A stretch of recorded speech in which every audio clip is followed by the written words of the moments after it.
ನಮಸ್ತೆ. ಎಲ್ಲರಿಗೂ ಸಂವೇದ ಈ ಕಲಿಕಾ ಕಾರ್ಯಕ್ರಮಕ್ಕೆ ಸ್ವಾಗತ.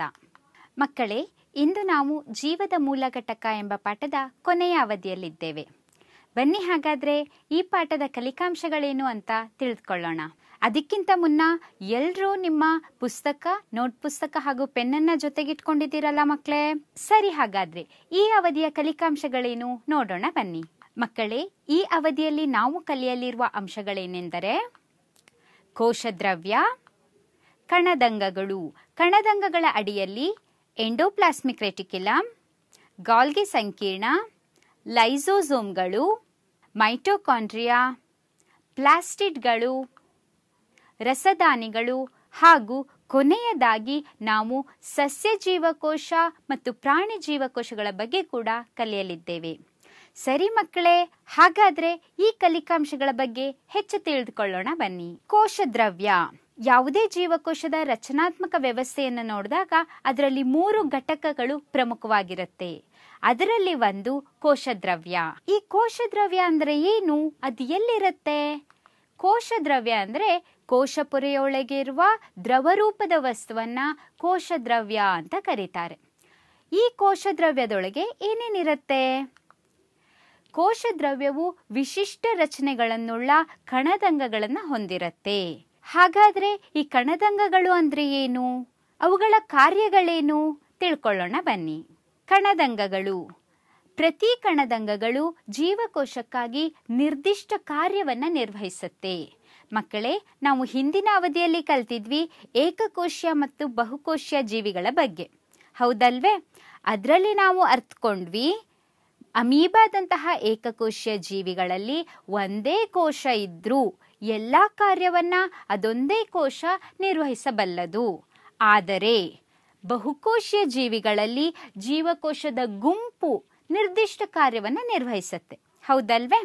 ಹಾಗಾದ್ರೆ ಒಂದೇ ಜೀವಕೋಶ ಎಲ್ಲಾ ಕಾರ್ಯಗಳನ್ನ ನಿರ್ವಹಿಸಕ್ಕೆ ಸಾಧ್ಯವಾಗಿರುವುದು ಕಣದಂಗಗಳಿಂದ. ಈ ಬೇರೆ ಬೇರೆ ಕಣದಂಗಗಳು ಬೇರೆ ಬೇರೆಯ ನಿರ್ದಿಷ್ಟ ಕಾರ್ಯಗಳನ್ನ ನಿರ್ವಹಿಸುತ್ತೆ. ಒಂದು ಕಣದಂಗ ಜೀವಕೋಶಕ್ಕೆ ಅಗತ್ಯವಿರುವ ಶಕ್ತಿಯನ್ನ ನೀಡಿದ್ರೆ ಮತ್ತೊಂದು ಕಣದಂಗ ವಿಸರ್ಜನೆಗೆ ಸಹಾಯ ಮಾಡುತ್ತೆ. ಹಾಗಾದ್ರೆ ಈ ಕಣದಂಗಗಳ ವಿಧಗಳ್ಯಾವುದು? ಅವುಗಳ ಕಾರ್ಯಗಳೇನು? ಕಣದಂಗದಲ್ಲಿ 2 ಬಗೆ ಇವೆ. ಮೊದಲನೇ ಬಗೆ ಯಾವುದು ಅಂದ್ರೆ ಪೊರೆ ಸಹಿತ ಕಣದಂಗಗಳು. ಅಂದರೆ ಈ ಕಣದಂಗಗಳು ಪೊರೆಯಿಂದ ಆವೃತವಾಗಿರುತ್ತೆ. ಮತ್ತೊಂದು ಬಗೆ ಪೊರೆ ರಹಿತ ಕಣದಂಗಗಳು. ಈ ಪೊರೆ ರಹಿತ ಕಣದಂಗಗಳಲ್ಲಿ ಯಾವುದೇ ಪೊರೆ ಇರುವುದಿಲ್ಲ. ಸರಿ, ಹಾಗಾದ್ರೆ ಈ ಕಣದಂಗಗಳ ಬಗ್ಗೆ ಮತ್ತಷ್ಟು ತಿಳಿಯೋಣ. ಮೊದಲನೇ ಕಣದಂಗ ಎಂಡೋಪ್ಲಾಸ್ಮಿಕ್ ರೆಟಿಕ್ಯುಲಮ್, ER ಅಂತ ಆಂಗ್ಲದಲ್ಲಿ ಶಾರ್ಟ್ ಆಗಿ ಕರಿತೀವಿ. ಹಾಗಾದ್ರೆ ಈ ಶಬ್ದದ ಅರ್ಥ ಏನು ತಿಳ್ಕೊಳ್ಳೋಣ. ಎಂಡೋ ಅಂದ್ರೆ ಒಳಗೆ ಅಂತ ಅರ್ಥ, ಪ್ಲಾಸ್ಮಿಕ್ ಅಂದ್ರೆ ಪ್ಲಾಸ್ಮಾ ಮೆಂಬ್ರೇನ್, ರೆಟಿಕ್ಯುಲಮ್ ಅಂದ್ರೆ ನೆಟ್ವರ್ಕ್ ಅಥವಾ ಜಾಲ ಅಂತ ಅರ್ಥ. ಅಂದ್ರೆ ಎಂಡೋಪ್ಲಾಸ್ಮಿಕ್ ಅನ್ನುವ ಕಣದಂಗ ಪ್ಲಾಸ್ಮಾ ಮೆಂಬ್ರೇನ್ ಒಳಗಡೆ ಇರುವ ಜಾಲದಂತಹ ಕಣದಂಗ. ಈ ಎಂಡೋಪ್ಲಾಸ್ಮಿಕ್ ರೆಟಿಕ್ಯುಲಮ್ ಒಂದು ಪೊರೆ ಸಹಿತ ಕೊಳವೆ ಅಥವಾ ಹಾಳೆಯ ಆಕಾರದ ದೊಡ್ಡ ಜಾಲ. ಜಾಲ ಅಂದ್ರೆ ನೆಟ್ವರ್ಕ್, ಅದರ ಇನ್ನೊಂದು ಅರ್ಥ ರೆಟಿಕ್ಯುಲಮ್. ಇಲ್ಲಿ ಚಿತ್ರವನ್ನ ಗಮನಿಸಿ ಮಕ್ಕಳೇ. ಚಿತ್ರದಲ್ಲಿ ನಿಮಗೆ ಕೊಳವೆಯಾಕಾರದ ರಚನೆಗಳು ಕಾಣಿಸ್ತಾ ಇದೆ. ಕೋಶ ಕೇಂದ್ರದ ಹೊರಭಾಗದಲ್ಲಿ ಆ ನೀಲಿ ಬಣ್ಣದ ರಚನೆ ಏನಿದೆ ಅದು ಕೋಶ ಕೇಂದ್ರ. ಆ ಕೋಶ ಕೇಂದ್ರದ ಹೊರಭಾಗದಲ್ಲಿ ನಿಮಗೆ ಕೊಳವೆಯಾಕಾರದ ರಚನೆ ಕಾಣಿಸ್ತಾ ಇದೆ. ಆ ಕೊಳವೆಯಾಕಾರದ ರಚನೆಗಳೇ ಎಂಡೋಪ್ಲಾಸ್ಮಿಕ್ ರೆಟಿಕ್ಯುಲಮ್. ಇದು ಉದ್ದನೆಯ ಕೊಳವೆಯಂತೆ ಅಥವಾ ದುಂಡಾದ ಅಥವಾ ಆಯತಾಕಾರದ ಚೀಲದಂತೆ ಕಾಣಿಸ್ತಾ ಇದೆ. ಈ ಎಂಡೋಪ್ಲಾಸ್ಮಿಕ್ ರೆಟಿಕ್ಯುಲಮ್ ಪೊರೆಯಿಂದ ಆವೃತವಾದ ಕಣದಂಗ. ಈ ಎಂಡೋಪ್ಲಾಸ್ಮಿಕ್ನ ಪೊರೆ ಕೋಶ ಪೊರೆಯ ರಚನೆಯಂತೆ ಕಂಡುಬರುತ್ತೆ. ಕೋಶ ಪೊರೆಯ ಬಗ್ಗೆ ನಾವು ಈಗಾಗಲೇ ಕಲ್ತಿದ್ದೀವಿ ಮಕ್ಕಳೇ. ಕೋಶ ಪೊರೆ ಪ್ರೋಟೀನ್ ಮತ್ತೆ ಲಿಪಿಡ್ಗಳಿಂದ ಮಾಡಲ್ಪಟ್ಟಿದೆ, ಹೌದಲ್ವೇ? ಅದೇ ತರ ಎಂಡೋಪ್ಲಾಸ್ಮಿಕ್ ರೆಟಿಕ್ಯುಲಮ್ನ ಪೊರೆಯೂ ಸಹ ರಚನೆಗೊಂಡಿದೆ. ಎಂಡೋಪ್ಲಾಸ್ಮಿಕ್ ರೆಟಿಕ್ಯುಲಮ್ನಲ್ಲಿ 2 ವಿಧ ಇದೆ. ಮೊದಲನೇದು ಒರಟು ಎಂಡೋಪ್ಲಾಸ್ಮಿಕ್ ರೆಟಿಕ್ಯುಲಮ್, ಆಂಗ್ಲದಲ್ಲಿ ರಫ್ ಎಂಡೋಪ್ಲಾಸ್ಮಿಕ್ ರೆಟಿಕ್ಯುಲಮ್ ಅಂತ ಹೇಳ್ತೀವಿ, ಚಿಕ್ಕದಾಗಿ RER ಅಂತ ಕರಿತೀವಿ. ಎರಡನೇ ವಿಧ ನಯವಾದ ಎಂಡೋಪ್ಲಾಸ್ಮಿಕ್ ರೆಟಿಕ್ಯುಲಮ್, ಅಂದ್ರೆ ಸ್ಮೂತ್ ಎಂಡೋಪ್ಲಾಸ್ಮಿಕ್ ರೆಟಿಕ್ಯುಲಮ್. ಅದನ್ನ ಶಾರ್ಟ್ ಆಗಿ SER ಅಂತ ಕರಿತೀವಿ. ಇಲ್ಲಿ ಚಿತ್ರದಲ್ಲಿ ಮತ್ತೊಮ್ಮೆ ಗಮನಿಸಿ ಮಕ್ಕಳೇ, ನಿಮಗೆ ಅದೇ ಚಿತ್ರ ತೋರಿಸ್ತಾ ಇದ್ದೀನಿ. ಆ ಚಿತ್ರದಲ್ಲಿ ನಿಮಗೆ ಕೆಂಪು ಬಣ್ಣದ ಬಿಂದುಗಳಂತ ರಚನೆಗಳಿರುವಂತಹ ಎಂಡೋಪ್ಲಾಸ್ಮಿಕ್ ರೆಟಿಕ್ಯುಲಮ್ ಕಾಣಿಸ್ತಾ ಇದೆ. ಆ ಎಂಡೋಪ್ಲಾಸ್ಮಿಕ್ ರೆಟಿಕ್ಯುಲಮ್ಗಳು RER ಅಂದರೆ ಒರಟು ಎಂಡೋಪ್ಲಾಸ್ಮಿಕ್ ರೆಟಿಕ್ಯುಲಮ್. ಯಾವುದೇ ಕೆಂಪು ರಚನೆ ಇಲ್ಲದಂತಹ ಎಂಡೋಪ್ಲಾಸ್ಮಿಕ್ ರೆಟಿಕ್ಯುಲಮ್ ನಯವಾದ ಎಂಡೋಪ್ಲಾಸ್ಮಿಕ್ ರೆಟಿಕ್ಯುಲಮ್ ಆಗಿದೆ. ಹಾಗಾದ್ರೆ ಈ ಎಂಡೋಪ್ಲಾಸ್ಮಿಕ್ ರೆಟಿಕ್ಯುಲಮ್ ನ ಯಾಕೆ ಒರಟು ಮತ್ತು ನಯ ಅಂತ ವಿಭಾಗಿಸ್ತೀವಿ ನೋಡೋಣ. ಒರಟು ಎಂಡೋಪ್ಲಾಸ್ಮಿಕ್ ರೆಟಿಕ್ಯುಲಮ್ ನ ಮೇಲ್ಮೈ ಮೇಲೆ ರೈಬೋಸೋಮ್ ಕಣಗಳು ಕಂಡುಬರುತ್ತೆ. ಆ ರೈಬೋಸೋಮ್ ಕಣಗಳು ಅಂಟಿಕೊಂಡಿರೋದ್ರಿಂದ ಆ ಒಂದು ಎಂಡೋಪ್ಲಾಸ್ಮಿಕ್ ರೆಟಿಕ್ಯುಲಮ್ ಅನ್ನು ನಾವು ಸೂಕ್ಷ್ಮದರ್ಶಕದಲ್ಲಿ ನೋಡಿದಾಗ ಅದು ನಮಗೆ ಒರಟಾಗಿ ಗೋಚರಿಸುತ್ತೆ. ಒರಟಾಗಿ ಕಾಣಿಸೋದ್ರಿಂದ ಅದನ್ನ ನಾವು ಒರಟು ಎಂಡೋಪ್ಲಾಸ್ಮಿಕ್ ರೆಟಿಕ್ಯುಲಮ್ ಅಂತ ಹೇಳ್ತೀವಿ. ಆದ್ರೆ ಮಕ್ಕಳೇ, ಸ್ಮೂತ್ ಎಂಡೋಪ್ಲಾಸ್ಮಿಕ್ ರೆಟಿಕ್ಯುಲಮ್ ಅಥವಾ ನಯವಾದ ಎಂಡೋಪ್ಲಾಸ್ಮಿಕ್ ರೆಟಿಕ್ಯುಲಮ್ ನಲ್ಲಿ ಯಾವುದೇ ರೈಬೋಸೋಮ್ ಕಣಗಳು ಅಂಟಿಕೊಂಡಿರೋದಿಲ್ಲ. ಅದಕ್ಕೋಸ್ಕರ ಅದನ್ನ ನಾವು ಮೈಕ್ರೋಸ್ಕೋಪ್ ಅಡಿ ಸೂಕ್ಷ್ಮದರ್ಶಕದಡಿ ನೋಡಿದಾಗ ಅದು ನಮಗೆ ನಯವಾಗಿ ಗೋಚರಿಸುತ್ತೆ. ಅದಕ್ಕೋಸ್ಕರ ಅದನ್ನ ನಾವು ನಯವಾದ ಎಂಡೋಪ್ಲಾಸ್ಮಿಕ್ ರೆಟಿಕ್ಯುಲಮ್ ಅಂತ ಕರಿತೀವಿ. ಚಿತ್ರದಲ್ಲಿ ನೋಡಿ, ಕೆಂಪು ಬಣ್ಣದ ರಚನೆಗಳಿರುವಂತದ್ದು ರಫ್ ಎಂಡೋಪ್ಲಾಸ್ಮಿಕ್ ರೆಟಿಕ್ಯುಲಮ್. ಕೆಂಪು ರೈಬೋಸೋಮ್ ಕಣಗಳು ಇಲ್ಲದ ಎಂಡೋಪ್ಲಾಸ್ಮಿಕ್ ರೆಟಿಕ್ಯುಲಮ್ ನಯವಾದ ಎಂಡೋಪ್ಲಾಸ್ಮಿಕ್ ರೆಟಿಕ್ಯುಲಮ್ ಆಗಿದೆ. ಈ ಎಂಡೋಪ್ಲಾಸ್ಮಿಕ್ ರೆಟಿಕ್ಯುಲಮ್ ನ ಕಾರ್ಯಗಳ ಬಗ್ಗೆ ತಿಳಿದುಕೊಳ್ಳೋಣ. RER ಮೇಲ್ಮೈನಲ್ಲಿ ಕಂಡುಬರುವಂತಹ ರೈಬೋಸೋಮ್ ಕಣಗಳು ಪ್ರೋಟೀನ್ ಉತ್ಪಾದನೆ ಮಾಡುವಂತಹ ಜಾಗಗಳಾಗಿದೆ. ಅದಕ್ಕೋಸ್ಕರ ಮಕ್ಕಳೇ, ಈ ರೈಬೋಸೋಮ್ಗಳನ್ನ ಪ್ರೋಟೀನ್ ಫ್ಯಾಕ್ಟರೀಸ್ ಅಂತಾನು ನಾವು ಕರಿತೀವಿ. ಜೀವಕೋಶದ ಪ್ರೋಟೀನ್ ಉತ್ಪಾದನಾ ಸ್ಥಳ ಅಂತಾನು ಕೂಡ ಕರಿತೀವಿ. ಹಾಗೇನೆ ಸ್ಮೂತ್ ಎಂಡೋಪ್ಲಾಸ್ಮಿಕ್ ರೆಟಿಕ್ಯುಲಮ್ ಅಥವಾ ನಯವಾದ ಎಂಡೋಪ್ಲಾಸ್ಮಿಕ್ ರೆಟಿಕ್ಯುಲಮ್ ಜೀವಕೋಶದ ಚಟುವಟಿಕೆಗೆ ಅಗತ್ಯವಾದ ಲಿಪಿಡ್ ಅಥವಾ ಕೊಬ್ಬು ಕಣಗಳನ್ನು ಉತ್ಪಾದಿಸಲು ಸಹಾಯ ಮಾಡುತ್ತೆ. ಪೊರೆಯ ಜೈವಿಕ ಉತ್ಪಾದನೆ, ಮೆಂಬ್ರೇನ್ ಬಯೋಜೆನೆಸಿಸ್. ಹಾಗಂತಂದ್ರೆ ಏನು ಮಕ್ಕಳೇ? ನಾವು ಹಿಂದಿನ ತರಗತಿಯಲ್ಲಿ ಆಗಲೇ ಕಲಿತಿದ್ವಿ. ಕೋಶ ಪೊರೆ ಎಂಬುದು ಪ್ರೋಟೀನ್ ಮತ್ತು ಲಿಪಿಡ್ಗಳಿಂದ ಮಾಡಲ್ಪಟ್ಟಿದೆ, ಹೌದಲ್ವೇ? ಹಾಗಾದ್ರೆ ಈ ಪೊರೆ ಉತ್ಪಾದನೆ ಆಗಬೇಕು ಅಂದ್ರೆ ಯಾವ ಎರಡು ಘಟಕಗಳು ಪ್ರಮುಖವಾಗಿ ಬೇಕಾಗುತ್ತೆ? ಹೌದು, ಸರಿಯಾಗಿ ಊಹಿಸಿದ್ದೀರಾ, ಲಿಪಿಡ್ ಮತ್ತು ಪ್ರೋಟೀನ್ಗಳು, ಹೌದಲ್ವೇ? ಈ ಲಿಪಿಡ್ ಮತ್ತು ಪ್ರೋಟೀನ್ಗಳನ್ನು ಒದಗಿಸುವವರು ಯಾರು? ಅದು ಎಂಡೋಪ್ಲಾಸ್ಮಿಕ್ ರೆಟಿಕ್ಯುಲಮ್. ಎಂಡೋಪ್ಲಾಸ್ಮಿಕ್ ರೆಟಿಕ್ಯುಲಮ್ ಅಲ್ಲಿ ಉತ್ಪಾದನೆಯಾದ ಕೆಲವು ಪ್ರೋಟೀನ್ ಮತ್ತು ಲಿಪಿಡ್ ಕಣಗಳು ಕೋಶ ಪೊರೆಯ ನಿರ್ಮಾಣದಲ್ಲಿ ನೆರವಾಗುತ್ತೆ. ಆದುದರಿಂದ ಆ ಒಂದು ಪ್ರಕ್ರಿಯೆಯನ್ನ ಮೆಂಬ್ರೇನ್ ಬಯೋಜೆನೆಸಿಸ್ ಅಂತ ಕರಿತೀವಿ. ಹಾಗಾದ್ರೆ ಪೊರೆಯ ಉತ್ಪಾದನೆಗೆ ಸಹಾಯ ಮಾಡುವ ಕಣದಂಗ ಯಾವುದು? ಹೌದು, ಎಂಡೋಪ್ಲಾಸ್ಮಿಕ್ ರೆಟಿಕ್ಯುಲಮ್ ಪೊರೆಯ ಜೈವಿಕ ಉತ್ಪಾದನೆಗೆ ಸಹಾಯ ಮಾಡುತ್ತೆ. ಈಗ ನಾವು ಎಂಡೋಪ್ಲಾಸ್ಮಿಕ್ ರೆಟಿಕ್ಯುಲಮ್ನ ಕಾರ್ಯಗಳನ್ನು ನೋಡೋಣ. ಈಗಾಗಲೇ ನಾವು ಒಂದು ಕಾರ್ಯವನ್ನ ತಿಳಿದುಕೊಂಡಿದ್ದೀವಿ. ಅದು ಎಂಡೋಪ್ಲಾಸ್ಮಿಕ್ ರೆಟಿಕ್ಯುಲಮ್ ಪೊರೆಯ ಜೈವಿಕ ಉತ್ಪಾದನೆಗೆ ಸಹಾಯ ಮಾಡುತ್ತೆ. ಜೊತೆಯಲ್ಲಿ ಎಂಡೋಪ್ಲಾಸ್ಮಿಕ್ ರೆಟಿಕ್ಯುಲಮ್ ಅಲ್ಲಿ ಉತ್ಪಾದನೆಯಾದ ಇನ್ನೂ ಕೆಲವು ಪ್ರೋಟೀನ್ ಮತ್ತು ಲಿಪಿಡ್ಗಳು ಕಿಣ್ವಗಳಂತೆ ಮತ್ತು ಹಾರ್ಮೋನ್ಗಳಂತೆ ಕಾರ್ಯನಿರ್ವಹಿಸುತ್ತೆ. ಕೋಶದ್ರವ್ಯದ ವಿವಿಧ ಭಾಗಗಳ ನಡುವೆ ಅಥವಾ ಕೋಶದ್ರವ್ಯ ಹಾಗೂ ನ್ಯೂಕ್ಲಿಯಸ್ನ ನಡುವೆ ವಸ್ತುಗಳ ಸಾಗಾಣಿಕೆಗೆ ಸಂಪರ್ಕ ಕಲ್ಪಿಸುತ್ತೆ. ಈ ಎಂಡೋಪ್ಲಾಸ್ಮಿಕ್ ರೆಟಿಕ್ಯುಲಮ್ ಕೋಶದ್ರವ್ಯಕ್ಕೆ ಆಧಾರ ಚೌಕಟ್ಟು ನಿರ್ಮಿಸುವ ಮೂಲಕ ಕೋಶದಲ್ಲಿ ನಡೆಯುವಂತಹ ಜೀವರಾಸಾಯನಿಕ ಕ್ರಿಯೆಗಳಿಗೆ ಮೇಲ್ಮೈಯನ್ನು ಒದಗಿಸುತ್ತೆ. ಈ ಎಂಡೋಪ್ಲಾಸ್ಮಿಕ್ ರೆಟಿಕ್ಯುಲಮ್ನ ಮೇಲ್ಮೈ ಮೇಲೆ ಅನೇಕ ಜೀವರಾಸಾಯನಿಕ ಕ್ರಿಯೆಗಳು ನಡೆಯುತ್ತೆ. ಜೊತೆಗೆ ಕಶೇರುಕ ಪ್ರಾಣಿಗಳಲ್ಲಿ ಯಕೃತ್ತಿನ ಜೀವಕೋಶದಲ್ಲಿ ಕಂಡುಬರುವಂತಹ ನಯವಾದ ಎಂಡೋಪ್ಲಾಸ್ಮಿಕ್ ರೆಟಿಕ್ಯುಲಮ್ ಜೀವಿಯ ದೇಹದೊಳಗೆ ಬರುವಂತಹ ವಿಷವಸ್ತುಗಳನ್ನು ಅಥವಾ ಔಷಧಗಳನ್ನು ದುರ್ಬಲಗೊಳಿಸಿ ಅದರಲ್ಲಿರುವ ನಂಜನ್ನ ನಿವಾರಿಸುತ್ತೆ. ಇದು ಬಹಳ ಪ್ರಮುಖವಾದ ಕಾರ್ಯ ಮಕ್ಕಳೇ. ಹಾಗಾದ್ರೆ ಕಶೇರುಕ ಪ್ರಾಣಿಗಳು ಅಂತಂದ್ರೆ ಏನು? ಬೆನ್ನೆಲುಬು ಇರುವಂತಹ ಪ್ರಾಣಿಗಳನ್ನ ಕಶೇರುಕಗಳು ಅಂತ ಕರಿತೀವಿ. ಇಂತಹ ಕಶೇರುಕಗಳ ಲಿವರ್ ಸೆಲ್ ಯಕೃತ್ತಿನ ಜೀವಕೋಶದಲ್ಲಿ ಕಂಡುಬರುವಂತಹ ನಯವಾದ ಎಂಡೋಪ್ಲಾಸ್ಮಿಕ್ ರೆಟಿಕ್ಯುಲಮ್ ನಂಜನ್ನು ನಿವಾರಿಸುವಂತಹ ಮತ್ತು ವಿಷವನ್ನು ದುರ್ಬಲಗೊಳಿಸುವಂತಹ ಕಾರ್ಯವನ್ನ ನಿರ್ವಹಿಸುತ್ತೆ. ಈಗ ಇನ್ನೊಂದು ಕಣದಂಗದ ಬಗ್ಗೆ ತಿಳಿದುಕೊಳ್ಳೋಣ, ಅದೇ ಗಾಲ್ಗಿ ಸಂಕೀರ್ಣ. ಯಾಕೆ ಇದನ್ನ ಗಾಲ್ಗಿ ಸಂಕೀರ್ಣ ಅಂತ ಹೆಸರಿಸಿದ್ರು?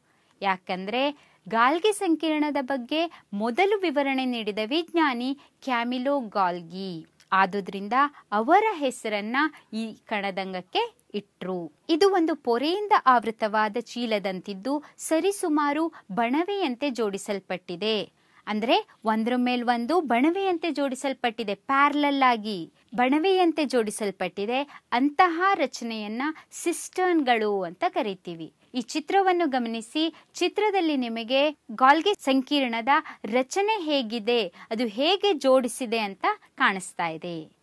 ಬಣವೆಯಂತೆ ನೋಡಿ, ನಿಮ್ಮ ಮನೆಗಳಲ್ಲಿ ಹುಲ್ಲಿನ ಬಣವೆಗಳನ್ನ ಇಡ್ತಾರಲ್ವೇ, ಅದೇ ತರದಲ್ಲಿ ಗಾಲ್ಗಿ ಸಂಕೀರ್ಣದ ರಚನೆ ಕಂಡುಬರುತ್ತೆ. ಈ ಗಾಲ್ಗಿ ಸಂಕೀರ್ಣವೂ ಸಹ ಪೊರೆಯಿಂದ ಆವೃತವಾದ ಕಣದಂಗ. ಈ ಪೊರೆಯಿಂದ ಆವೃತವಾದ ಕಣದಂಗದ ಪೊರೆಯು ಎಂಡೋಪ್ಲಾಸ್ಮಿಕ್ ರೆಟಿಕ್ಯುಲಮ್ನ ಪೊರೆಯೊಂದಿಗೆ ಸಂಪರ್ಕ ಹೊಂದಿರುತ್ತೆ. ಹಾಗಾದ್ರೆ ಗಾಲ್ಗಿ ಸಂಕೀರ್ಣದ ಕಾರ್ಯಗಳೇನು ತಿಳಿದುಕೊಳ್ಳೋಣ. ಎಂಡೋಪ್ಲಾಸ್ಮಿಕ್ ರೆಟಿಕ್ಯುಲಮ್ನ ಹತ್ತಿರ ಸಂಶ್ಲೇಷಿಸಲ್ಪಟ್ಟ ವಸ್ತುಗಳನ್ನು ಪ್ಯಾಕ್ ಮಾಡಿ ಕೋಶದ ಒಳಭಾಗ ಮತ್ತು ಹೊರಭಾಗಕ್ಕೆ ಹಲವಾರು ಗುರಿ ಅಂಗಗಳಿಗೆ ಗಾಲ್ಗಿ ಸಂಕೀರ್ಣದ ಮೂಲಕ ರವಾನಿಸಲಾಗುತ್ತದೆ. ಅಂದರೆ ಗಾಲ್ಗಿ ಸಂಕೀರ್ಣದ ಕೆಲಸ ಏನು? ವಸ್ತುಗಳನ್ನ ರವಾನಿಸೋದು, ಟ್ರಾನ್ಸ್ಪೋರ್ಟ್ ಮಾಡೋದು ಕೂಡ ಗಾಲ್ಗಿ ಸಂಕೀರ್ಣದ ಒಂದು ಕಾರ್ಯವಾಗಿದೆ. ಇದಷ್ಟೇ ಅಲ್ಲ ಮಕ್ಕಳೇ, ಗಾಲ್ಗಿ ಸಂಕೀರ್ಣ ಎಂಡೋಪ್ಲಾಸ್ಮಿಕ್ ರೆಟಿಕ್ಯುಲಮ್ನಲ್ಲಿ ಉತ್ಪಾದನೆಯಾದ ಮತ್ತು ಸಂಶ್ಲೇಷಣೆಗೊಂಡ ವಸ್ತುಗಳನ್ನ ಸಂಗ್ರಹಿಸಿಡುತ್ತೆ. ಜೊತೆಗೆ ಅದನ್ನ ಸುಧಾರಿಸುತ್ತೆ, ಸುಧಾರಣೆ ಮಾಡುತ್ತೆ ಹಾಗೂ ಅದನ್ನ ಪ್ಯಾಕ್ ಕೂಡ ಮಾಡುತ್ತೆ. ಪ್ಯಾಕ್ ಮಾಡಿ ಅದು ಯಾವ ಜಾಗಕ್ಕೆ, ಯಾವ ಗುರಿ ಅಂಗಗಳಿಗೆ ತಲುಪಬೇಕೋ ಅಲ್ಲಿಗೆ ತಲುಪಿಸುವುದು ಗಾಲ್ಗಿ ಸಂಕೀರ್ಣದ ಕಾರ್ಯ. ಜೊತೆಗೆ ಗಾಲ್ಗಿ ಸಂಕೀರ್ಣ ಸರಳ ಸಕ್ಕರೆ ಅಣುಗಳಿಂದ ಸಂಕೀರ್ಣ ಸಕ್ಕರೆಯ ಅಣುಗಳನ್ನು ಉತ್ಪಾದಿಸುತ್ತೆ. ಇದರ ಪ್ರಮುಖ ಕಾರ್ಯವೆಂದರೆ ಲೈಸೋಸೋಮ್ಗಳ ಉತ್ಪಾದನೆ. ಎಂಡೋಪ್ಲಾಸ್ಮಿಕ್ ರೆಟಿಕ್ಯುಲಮ್ನಿಂದ ಪಡೆದುಕೊಂಡಂತಹ ಪ್ರೋಟೀನ್ಗಳನ್ನ, ಕಿಣ್ವಗಳನ್ನ ಹಾಗೂ ಹಾರ್ಮೋನ್ಗಳನ್ನ ಸಂಗ್ರಹಿಸಿ ಅಂತಹ ಕಿಣ್ವಗಳಿಂದ ಲೈಸೋಸೋಮ್ಗಳನ್ನು ತಯಾರಿಸುವುದು ಗಾಲ್ಗಿ ಸಂಕೀರ್ಣದ ಪ್ರಮುಖ ಕಾರ್ಯವಾಗಿದೆ. ಲೈಸೋಸೋಮ್ಗಳು ಅಂದ್ರೆ ಏನು? ನಾವೀಗಷ್ಟೇ ಕಲ್ತ್ವಿ. ಈ ಲೈಸೋಸೋಮ್ಗಳು ಅನ್ನೋದು ಗಾಲ್ಗಿ ಸಂಕೀರ್ಣದಿಂದ ತಯಾರಿಸಲ್ಪಡುತ್ತೆ. ಹಾಗಾದ್ರೆ ಇದರ ಕಾರ್ಯವೇನು? ಇದು ಒಂದು ಪೊರೆಯಿಂದ ಆವೃತವಾದ ಜೀರ್ಣಕಾರಕ ಕಿಣ್ವಗಳಿಂದ ತುಂಬಿದ ಚೀಲ. ಇದೊಂದು ಚೀಲದಂತಹ ರಚನೆ ಮಕ್ಕಳೇ. ಈ ಚೀಲದ ಒಳಗೆ ಜೀರ್ಣಕಾರಕ ಕಿಣ್ವಗಳಿರುತ್ತೆ. ಜೀರ್ಣಕಾರಕ ಕಿಣ್ವಗಳು ಅಂದ್ರೆ ಯಾವುದೇ ವಸ್ತುವನ್ನ ಜೀರ್ಣ ಮಾಡುವಂತಹ ಶಕ್ತಿ ಇರುವಂತಹ ಪ್ರೋಟೀನ್ಗಳು. ಇದು ತ್ಯಾಜ್ಯ ವಿಲೇವಾರಿ ಮಾಡುವ ವ್ಯವಸ್ಥೆಯಾಗಿದೆ. ಜೀವಕೋಶದಲ್ಲಿ ತ್ಯಾಜ್ಯ ವಿಲೇವಾರಿ ಮಾಡುವ ವ್ಯವಸ್ಥೆಯಡಿ ಲೈಸೋಸೋಮ್ಗಳು ಬರುತ್ತೆ. ಜೀವಕೋಶದಲ್ಲಿರಬಹುದಾದ ಪರಕೀಯ ವಸ್ತುಗಳನ್ನ ಮತ್ತು ಸವೆದ ಕಣದಂಗಗಳನ್ನ ಜೀರ್ಣಿಸಿ ಜೀವಕೋಶವನ್ನು ಸ್ವಚ್ಛವಾಗಿಡುವುದು ಲೈಸೋಸೋಮ್ನ ಕಾರ್ಯವಾಗಿದೆ. ಅದಕ್ಕೋಸ್ಕರ ಇದನ್ನ ತ್ಯಾಜ್ಯ ವಿಲೇವಾರಿ ವ್ಯವಸ್ಥೆ ಅಂತನೂ ಕೂಡ ಕರೀತಾರೆ. ಈ ಲೈಸೋಸೋಮ್ಗಳನ್ನ ಆತ್ಮಹತ್ಯಾ ಸಂಚಿಗಳು ಅಥವಾ ಸ್ಯೂಸೈಡಲ್ ಬ್ಯಾಗ್ಸ್ ಆಫ್ ದ ಸೆಲ್ ಅಂತ ಕರೀತಾರೆ. ಯಾಕೆ ಹಾಗೆ ಕರೀತಾರೆ? ಕೋಶೀಯ ಚಯಾಪಚಯ ಕ್ರಿಯೆಗಳಿಗೆ ಏನಾದ್ರೂ ತೊಂದರೆಯಾದಾಗ, ಉದಾಹರಣೆಗೆ ಜೀವಕೋಶವು ತೀವ್ರವಾಗಿ ಹಾನಿಯೊಳಗಾದಾಗ ಲೈಸೋಸೋಮ್ಗಳು ಒಡೆದು ಲೈಸೋಸೋಮ್ಗಳ ಒಳಗೆ ಇರುವಂತಹ ಕಿಣ್ವಗಳನ್ನ ಹೊರಚೆಲ್ಲತ್ತೆ. ಆ ಕಿಣ್ವಗಳು ತಮ್ಮದೇ ಜೀವಕೋಶವನ್ನ ಜೀರ್ಣಿಸುತ್ತೆ. ಆದುದರಿಂದ ಈ ಲೈಸೋಸೋಮ್ಗಳನ್ನ ಆತ್ಮಹತ್ಯಾ ಸಂಚಿಗಳು ಅಂತ ಕರೀತಾರೆ. ಈ ಚಿತ್ರವನ್ನ ಗಮನಿಸಿ ಮಕ್ಕಳೇ. ಚಿತ್ರದಲ್ಲಿ ಬಿಳಿಯ ರಚನೆ ಏನಿದೆ ಅದು ಜೀವಕೋಶವಾಗಿದೆ. ಆ ಜೀವಕೋಶದಲ್ಲಿ ಏನೋ ಒಂದು ಹಾನಿ ಉಂಟಾಗಿರುತ್ತೆ. ಆ ಸಂದರ್ಭದಲ್ಲಿ ನೀಲಿ ಬಣ್ಣದ ಲೈಸೋಸೋಮ್ಗಳು ಕಾರ್ಯಕ್ಕೆ ಬರುತ್ತೆ. ಆ ಲೈಸೋಸೋಮ್ಗಳ ಒಳಗಡೆ ಕೆಂಪು ಬಣ್ಣದ ಜೀರ್ಣಕಾರಕ ಕಿಣ್ವಗಳಿವೆ. ಈ ಜೀವಕೋಶ ಹಾನಿಯುಂಟಾದಾಗ ಲೈಸೋಸೋಮ್ಗಳು ಒಡೆದು ಕೆಂಪು ಬಣ್ಣದ ಕಿಣ್ವಗಳನ್ನ ಜೀವಕೋಶದ ಹೊರಗೆ ಚೆಲ್ಲಿವೆ. ಆ ಕಿಣ್ವಗಳ ಕಾರ್ಯದಿಂದಾಗಿ ಜೀವಕೋಶ ಜೀರ್ಣಗೊಂಡು ಇಡೀ ಜೀವಕೋಶವೇ ಆತ್ಮಹತ್ಯೆ ಮಾಡಿಕೊಳ್ಳುತ್ತೆ. ಅದಕ್ಕೋಸ್ಕರ ಲೈಸೋಸೋಮ್ಗಳನ್ನು ಆತ್ಮಹತ್ಯಾ ಸಂಚಿಗಳು ಅಂತ ಕರೀತಾರೆ. ಈಗ ಮತ್ತೊಂದು ಕಣದಂಗವಾದ ಮೈಟೊಕಾಂಡ್ರಿಯಾ ಬಗ್ಗೆ ತಿಳಿದುಕೊಳ್ಳೋಣ. ಮೈಟೊಕಾಂಡ್ರಿಯಾವನ್ನು ಜೀವಕೋಶದ ಶಕ್ತಿ ಕೇಂದ್ರ ಎಂದು ಕರೆಯುತ್ತಾರೆ. ಇದು ಒಂದು ಜೋಡಿ ಪೊರೆಯಿಂದ ಆವೃತವಾದ ಕಣದಂಗ. ಇದು ಕೂಡ ಪೊರೆ ಸಹಿತ ಕಣದಂಗ, ಜೊತೆಗೆ ಜೋಡಿ ಪೊರೆಯನ್ನು ಹೊಂದಿದ ಕಣದಂಗವಾಗಿದೆ. ಹೊರಗಿನ ಪೊರೆ ಅನೇಕ ಸೂಕ್ಷ್ಮ ರಂಧ್ರಗಳನ್ನು ಹೊಂದಿರುತ್ತೆ, ಆದರೆ ಒಳಗಿನ ಪೊರೆ ಅನೇಕ ಮಡಿಕೆಗಳನ್ನು ಹೊಂದಿರುತ್ತೆ. ಈ ಚಿತ್ರವನ್ನು ಗಮನಿಸಿ ಮಕ್ಕಳೇ. ಚಿತ್ರದಲ್ಲಿ ನಿಮಗೆ 2 ಪೊರೆ ಕಾಣಿಸ್ತಾ ಇದೆ. ಒಂದು ಗುಲಾಬಿ ಬಣ್ಣದ ಹೊರ ಪೊರೆ, ಹಾಗೆ ನೀಲಿ ಬಣ್ಣದ ಒಳ ಪೊರೆ ಕೂಡ ಕಾಣಿಸ್ತಾ ಇದೆ. ಹಾಗೆಯೇ ಒಳಪೊರೆಯಲ್ಲಿ ಆಳವಾದ ಮಡಿಕೆಗಳಿವೆ. ಈ ಮಡಿಕೆಗಳು ATPಯಿಂದಾಗುವ ರಾಸಾಯನಿಕ ಕ್ರಿಯೆಗಳಿಗೆ ವಿಶಾಲವಾದ ಮೇಲ್ಮೈ ಪ್ರದೇಶವನ್ನು ಒದಗಿಸುತ್ತೆ. ಈ ಮಡಿಕೆಗಳ ಪ್ರಮುಖ ಕಾರ್ಯವೆಂದರೆ ಹೆಚ್ಚು ಮೇಲ್ಮೈ ಪ್ರದೇಶವನ್ನು ಒದಗಿಸುವುದು. ಈ ಚಿತ್ರವನ್ನು ಮತ್ತೊಮ್ಮೆ ಗಮನಿಸಿ ಮಕ್ಕಳೇ. ನೀಲಿ ಬಣ್ಣದ ಪೊರೆಯಲ್ಲಿ ನಿಮಗೆ ಮಡಿಕೆಗಳು ಕಾಣಿಸ್ತಾ ಇದೆ. ಮೈಟೊಕಾಂಡ್ರಿಯಾವನ್ನು ಜೀವಕೋಶದ ಶಕ್ತಿಯ ಕೇಂದ್ರ, power house of the cell ಅಂತ ಕರೀತಾರೆ. ಯಾಕೆ? ಏಕೆಂದರೆ ಜೀವದ ಉಳಿಯುವಿಕೆಗೆ ಅಗತ್ಯವಾದ ಅನೇಕ ರಾಸಾಯನಿಕ ಚಟುವಟಿಕೆಗಳನ್ನು ನಿರ್ವಹಿಸಲು ಶಕ್ತಿಯ ಅಗತ್ಯವಿದೆ. ಈ ಶಕ್ತಿಯನ್ನು ಮೈಟೊಕಾಂಡ್ರಿಯಾ ATP ಅಣುವಿನ ರೂಪದಲ್ಲಿ ಬಿಡುಗಡೆ ಮಾಡುತ್ತೆ. ಜೀವಕೋಶಕ್ಕೆ ಅಗತ್ಯವಿರುವ ಶಕ್ತಿಯನ್ನು ಮೈಟೊಕಾಂಡ್ರಿಯಾ ATP ರೂಪದಲ್ಲಿ ಬಿಡುಗಡೆ ಮಾಡುವುದರಿಂದ ಇದನ್ನು ಜೀವಕೋಶದ ಶಕ್ತಿಯ ಕೇಂದ್ರ ಎಂದು ಕರೆಯುತ್ತಾರೆ. ಈ ATPಯನ್ನು ಜೀವಕೋಶದ ಚಲಾವಣೆಯಲ್ಲಿರುವ ಶಕ್ತಿಯ ನಾಣ್ಯ, ಎನರ್ಜಿ ಕರೆನ್ಸಿ ಆಫ್ ಸೆಲ್ ಎಂದು ಕರೆಯುತ್ತಾರೆ. ಯಾಕಂದ್ರೆ ಜೀವಕೋಶಕ್ಕೆ ಯಾವುದೇ ಶಕ್ತಿ ಬೇಕು ಅಂದ್ರೆ ಅದು ATP ಅಣುವಿನ ರೂಪದಲ್ಲಿ ಲಭ್ಯವಾಗುತ್ತೆ. ಅದಕ್ಕೋಸ್ಕರ ATPಯನ್ನು ಜೀವಕೋಶದ ಚಲಾವಣೆಯಲ್ಲಿರುವ ಶಕ್ತಿಯ ನಾಣ್ಯ ಅಂತ ಕರೀತಾರೆ. ಮೈಟೊಕಾಂಡ್ರಿಯಾ ತನ್ನದೇ ಆದ DNA ಮತ್ತು ರೈಬೋಸೋಮ್ಗಳನ್ನು ಹೊಂದಿದೆ. ಮಕ್ಕಳೇ, DNA ನಮಗೆ ಕಾಣಸಿಗುವುದು ನ್ಯೂಕ್ಲಿಯಸ್ನಲ್ಲಿ ಅಥವಾ ಕೋಶ ಕೇಂದ್ರದಲ್ಲಿ. ನ್ಯೂಕ್ಲಿಯಸ್ನನ್ನು ಹೊರತುಪಡಿಸಿ ಮೈಟೊಕಾಂಡ್ರಿಯಾದ ಒಳಗೆ ಕೂಡ ಅದರದೇ ಆದ DNA ಮತ್ತು ರೈಬೋಸೋಮ್ಗಳಿರುತ್ತೆ. ಅದರಿಂದಾಗಿ ಮೈಟೊಕಾಂಡ್ರಿಯಾವು ತಮ್ಮದೇ ಆದ ಕೆಲವು ಪ್ರೋಟೀನ್ಗಳನ್ನು ಸಂಶ್ಲೇಷಿಸಬಲ್ಲದು. ATP ಅದರ ವಿಸ್ತೃತ ರೂಪ ಎಡಿನೋಸಿನ್ ಟ್ರೈಫಾಸ್ಫೇಟ್. ಈಗ ನಾವು ಇನ್ನೊಂದು ಕಣದಂಗವಾದ ಪ್ಲಾಸ್ಟಿಡ್ಗಳ ಬಗ್ಗೆ ತಿಳಿದುಕೊಳ್ಳೋಣ. ಮಕ್ಕಳೇ, ಈ ಪ್ಲಾಸ್ಟಿಡ್ ಕಣದಂಗವು ಸಸ್ಯ ಜೀವಕೋಶದಲ್ಲಿ ಮಾತ್ರ ಕಂಡುಬರುತ್ತೆ. ಪ್ರಾಣಿ ಜೀವಕೋಶದಲ್ಲಿ ಪ್ಲಾಸ್ಟಿಡ್ಗಳು ಕಂಡುಬರೋದಿಲ್ಲ. ಹಾಗಾದರೆ ಈ ಪ್ಲಾಸ್ಟಿಡ್ಗಳ ಕಾರ್ಯವೇನು? ಇದರ ರಚನೆಗಳೇನು? ಪ್ಲಾಸ್ಟಿಡ್ಗಳಲ್ಲಿ 2 ವಿಧಗಳಿರುತ್ತೆ. ಮೊದಲನೇದು ಕ್ರೋಮೋಪ್ಲಾಸ್ಟ್ ಅಥವಾ ಬಣ್ಣದ ಪ್ಲಾಸ್ಟಿಡ್ಗಳು. ಬಣ್ಣದ ಪ್ಲಾಸ್ಟಿಡ್ಗಳು ಬಣ್ಣದ ವರ್ಣಕಗಳನ್ನು ಹೊಂದಿರುತ್ತೆ. ಮತ್ತೊಂದು ಬಗೆ ಲ್ಯೂಕೋಪ್ಲಾಸ್ಟ್ಗಳು ಅಥವಾ ಬಿಳಿ ಅಥವಾ ಬಣ್ಣರಹಿತ ಪ್ಲಾಸ್ಟಿಡ್ಗಳು. ಈ ಲ್ಯೂಕೋಪ್ಲಾಸ್ಟ್ಗಳಲ್ಲಿ ಯಾವುದೇ ವರ್ಣಕಗಳು ಇರೋದಿಲ್ಲ. ಕ್ಲೋರೋಪ್ಲಾಸ್ಟ್ಗಳು. ಪ್ಲಾಸ್ಟಿಡ್ಗಳಲ್ಲಿ 2 ವಿಧ ಅಂತ ತಿಳ್ಕೊಂಡ್ವಿ, ಹೌದಲ್ವೇ? ಹಾಗಾದ್ರೆ ಈ ಕ್ಲೋರೋಪ್ಲಾಸ್ಟ್ಗಳು ಯಾವ ವಿಧದಡಿ ಬರುತ್ತೆ? ಮಕ್ಕಳೇ, ನೀವು ಹಿಂದಿನ ತರಗತಿಗಳಲ್ಲಿ ಈಗಾಗಲೇ ಕಲ್ತಿದ್ದೀರಾ. ಕ್ಲೋರೋಪ್ಲಾಸ್ಟ್ಗಳು ಸಸ್ಯ ಜೀವಕೋಶಕ್ಕೆ ಹಸಿರು ಬಣ್ಣವನ್ನ ನೀಡುತ್ತೆ. ಅಂದರೆ ಕ್ಲೋರೋಪ್ಲಾಸ್ಟ್ಗಳು ಕ್ರೋಮೋಪ್ಲಾಸ್ಟ್ ಅಡಿ ಅಥವಾ ಬಣ್ಣದ ಪ್ಲಾಸ್ಟಿಡ್ ಅಡಿ ಬರುತ್ತೆ. ಕ್ಲೋರೋಫಿಲ್ ವರ್ಣಕ ಇರುವಂತಹ ಕ್ರೋಮೋಪ್ಲಾಸ್ಟ್ಗಳನ್ನು ಕ್ಲೋರೋಪ್ಲಾಸ್ಟ್ಗಳು ಅಂತ ಕರಿತೀವಿ. ಸಸ್ಯಗಳ ದ್ಯುತಿ ಸಂಶ್ಲೇಷಣೆ ಕ್ರಿಯೆಯಲ್ಲಿ ಈ ಕ್ಲೋರೋಪ್ಲಾಸ್ಟ್ ಪ್ರಮುಖ ಕಾರ್ಯವನ್ನು ನಿರ್ವಹಿಸುತ್ತೆ. ಈ ಚಿತ್ರವನ್ನ ಗಮನಿಸಿ ಮಕ್ಕಳೇ. ಚಿತ್ರದಲ್ಲಿ ನಿಮಗೆ ಸಸ್ಯ ಜೀವಕೋಶ ಕಾಣಿಸ್ತಾ ಇದೆ. ಆ ಸಸ್ಯ ಜೀವಕೋಶದಲ್ಲಿ ಹಸಿರು ಬಣ್ಣದ ದುಂಡಾಕಾರದ ರಚನೆಗಳು ಕಾಣಿಸ್ತಾ ಇದೆ. ಆ ಹಸಿರು ಬಣ್ಣದ ರಚನೆಗಳೇ ಕ್ಲೋರೋಪ್ಲಾಸ್ಟ್ಗಳು. ಕ್ಲೋರೋಪ್ಲಾಸ್ಟ್ನಲ್ಲಿ ಕ್ಲೋರೋಫಿಲ್ ವರ್ಣಕದ ಜೊತೆಗೆ ಅನೇಕ ಕಿತ್ತಳೆ ಮತ್ತು ಹಳದಿ ಬಣ್ಣದ ವರ್ಣಕಗಳು ಕೂಡ ಕಂಡುಬರುತ್ತೆ. ಮಕ್ಕಳೇ, ನೀವು ಸಸ್ಯದ ವಿವಿಧ ಭಾಗಗಳನ್ನು ಗಮನಿಸಿರ್ತೀರಾ. ಸಸ್ಯದಲ್ಲಿ ಕೆಂಪು ಬಣ್ಣದ ಹಣ್ಣುಗಳಿರುತ್ತೆ, ಹಳದಿ ಬಣ್ಣದ ಹೂಗಳಿರಬಹುದು, ಹೌದಲ್ವೇ? ಈ ಬಣ್ಣಗಳು ಎಲ್ಲಿಂದ ಬಂದವು? ಈ ಬಣ್ಣಗಳಿಗೆ ಕಾರಣ ಸಸ್ಯಗಳ ಜೀವಕೋಶದಲ್ಲಿರುವಂತಹ ಬಣ್ಣದ ಪ್ಲಾಸ್ಟಿಡ್ಗಳು ಅಥವಾ ಕ್ರೋಮೋಪ್ಲಾಸ್ಟ್ಗಳು. ಈ ಕ್ರೋಮೋಪ್ಲಾಸ್ಟ್ನಲ್ಲಿ ಹಳದಿ ಬಣ್ಣದ ವರ್ಣಕ ಇರಬಹುದು, ಕಿತ್ತಳೆ ಬಣ್ಣದ ವರ್ಣಕ ಇರಬಹುದು, ಅಥವಾ ಹಸಿರು ಬಣ್ಣದ ವರ್ಣಕ ಕೂಡ ಇರಬಹುದು. ಪ್ಲಾಸ್ಟಿಡ್ನ ರಚನೆ ಏನು? ಪ್ಲಾಸ್ಟಿಡ್ನ ಒಳಗಿನ ರಚನೆಯು ಅಸಂಖ್ಯಾತ ಪದರಗಳನ್ನ ಹೊಂದಿದ್ದು ಸ್ಟ್ರೋಮಾ ಎಂದು ಕರೆಯಲ್ಪಡುವ ಮಾತೃಕೆಯ ಒಳಗೆ ಹುದುಗಿದೆ.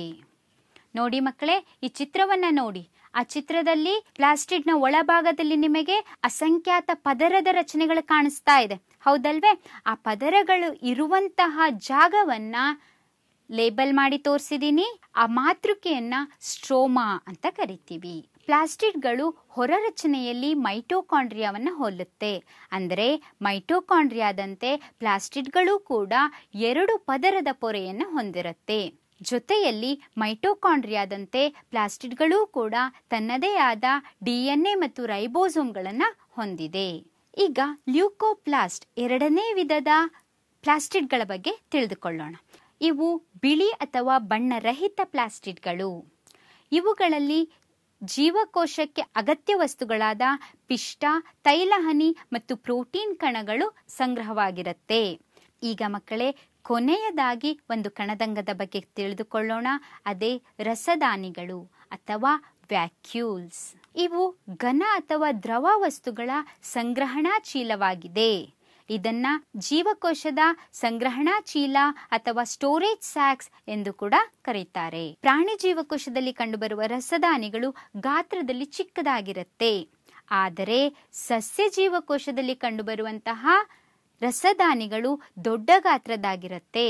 ಜೊತೆಗೆ ಈ ದೊಡ್ಡ ರಸದಾನಿಗಳು ಸಸ್ಯ ಜೀವಕೋಶದ 50ರಿಂದ 90% ಭಾಗವನ್ನ ಆವರಿಸಿರುತ್ತೆ. ಈ ರಸದಾನಿಗಳ ಕಾರ್ಯಗಳೇನು? ಸಸ್ಯ ಜೀವಕೋಶದಲ್ಲಿ ಕಂಡುಬರುವ ಅತಿ ದೊಡ್ಡ ರಸದಾನಿಗಳು ಸಸ್ಯ ರಸದಿಂದ ತುಂಬಿಕೊಂಡಿರುತ್ತೆ. ಜೊತೆಗೆ ಜೀವಕೋಶಕ್ಕೆ ಉಬ್ಬಿದ ರಚನೆ ಮತ್ತು ಬಿಗಿತವನ್ನ ನೀಡುತ್ತೆ. ಮಕ್ಕಳೇ, ಸಸ್ಯಗಳು ಒಂದು ಜಾಗದಿಂದ ಇನ್ನೊಂದು ಜಾಗಕ್ಕೆ ಚಲಿಸಲು ಆಗೋದಿಲ್ಲ, ಹೌದಲ್ವೇ? ಆದುದರಿಂದ ಇರುವಂತ ಜಾಗದಲ್ಲೇ ಅದು ವಾತಾವರಣದ ಬದಲಾವಣೆಗಳನ್ನ ತಡೆದುಕೊಳ್ಳಬೇಕು. ಅದಕ್ಕೋಸ್ಕರ ಈ ರಸದಾನಿಗಳು ಸಹಾಯ ಮಾಡುತ್ತೆ.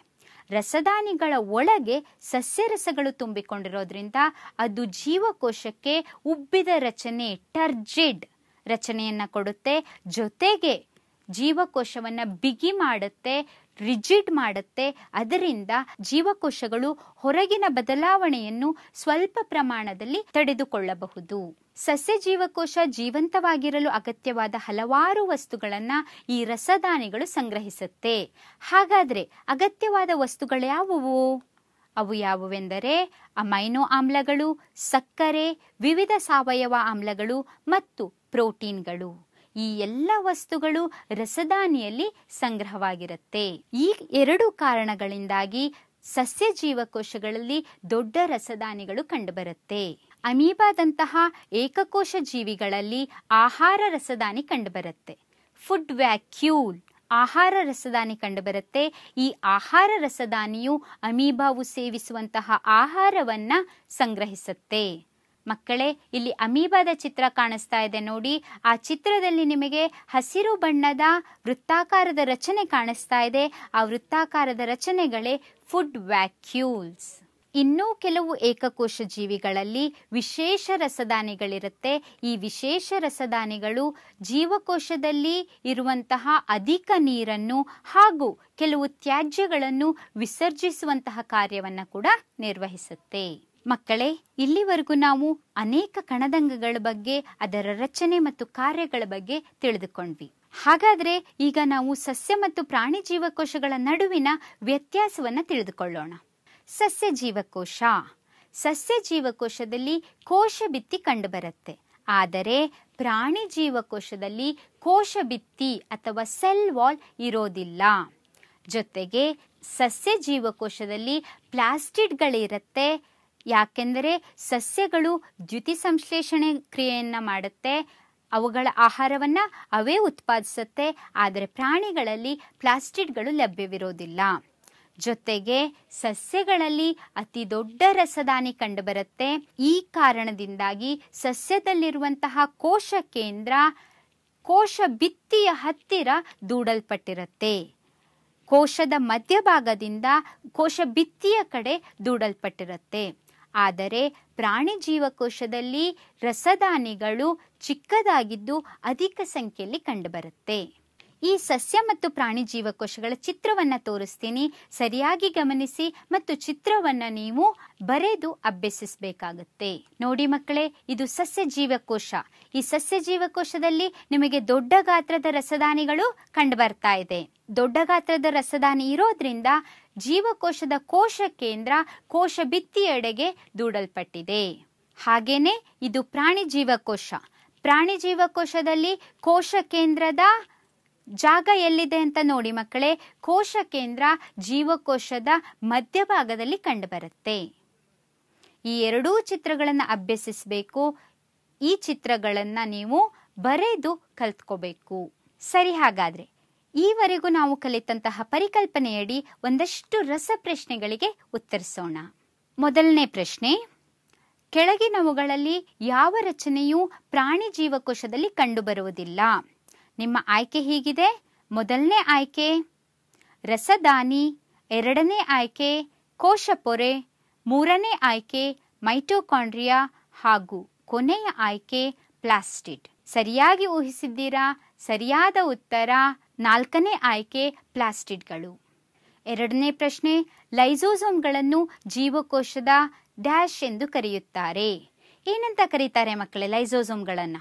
ಆಯ್ಕೆ ಹೀಗಿದೆ: ಆತ್ಮಹತ್ಯಾ ಸಂಚಿಗಳು, ಪ್ರೋಟೀನ್ ಉತ್ಪಾದನಾ ಸ್ಥಳ, ಅಡುಗೆ ಮನೆ ಹಾಗೂ ಕೊನೆಯ ಆಯ್ಕೆ ಶಕ್ತಿ ಕೇಂದ್ರ. ಹೌದು ಮಕ್ಕಳೇ, ಲೈಸೋಸೋಮ್ಗಳನ್ನು ಏನಂತ ಕರೀತಾರೆ? ಸರಿಯಾಗಿ ಊಹಿಸಿದ್ದೀರಾ? ಲೈಸೋಸೋಮ್ಗಳನ್ನು ಆತ್ಮಹತ್ಯಾ ಸಂಚಿಗಳು ಅಂತ ಕರೀತಾರೆ. ಹಾಗಾದರೆ ಜೀವಕೋಶದ ಪ್ರೋಟೀನ್ ಉತ್ಪಾದನಾ ಸ್ಥಳ ಯಾವುದು? ರೈಬೋಸೋಮ್ಗಳನ್ನು ಪ್ರೋಟೀನ್ ಉತ್ಪಾದನಾ ಸ್ಥಳ ಅಂತ ಕರೀತಾರೆ. ಜೊತೆಯಲ್ಲಿ ಅಡುಗೆ ಮನೆ ಯಾವುದು ಮಕ್ಕಳೇ? ಜೀವಕೋಶದಲ್ಲಿ ಕಂಡುಬರುವಂತಹ ಪ್ಲಾಸ್ಟಿಡ್ಗಳನ್ನು ಜೀವಕೋಶದ ಅಡುಗೆ ಮನೆ ಅಂತ ಕರೀತಾರೆ.